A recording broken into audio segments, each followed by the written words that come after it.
I thought about my students, particularly my it's so funny because my students knew I was a lesbian, so they always thought I favored the girls. Girls are a freaking pain in the ass. I always liked the boys. I'm telling you. I'm sorry, but really. I mean, let's admit it. Teenage girls, I love you, really. Teenage girls love you. Come on, love you.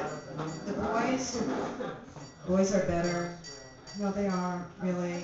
Just because they.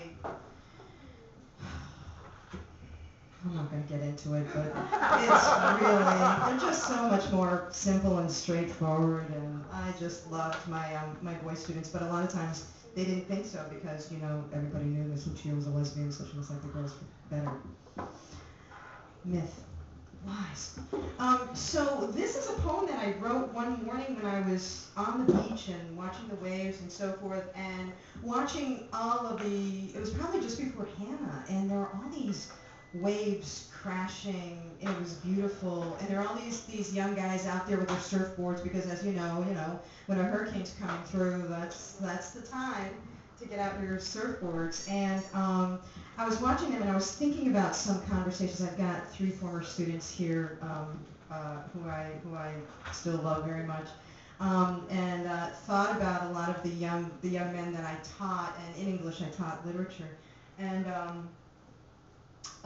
just how we would get, of course, look at the Greeks and so forth, and the Greeks had real interesting ways, ancient and beautiful ways of looking at the ocean and what the ocean was. As a matter of fact, Teddy, do you remember what they believed the ocean foam was? Do you guys remember? Poseidon's spit. No, but it is another body fluid, Semen. particular to men. Hello. Good boy. Protein. Yes, it is.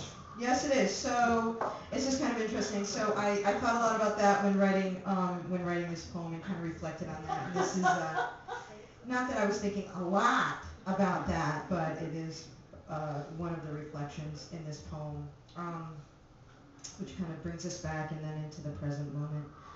Red gilded ocean and first morning light, wind-licked waves and foamy edges.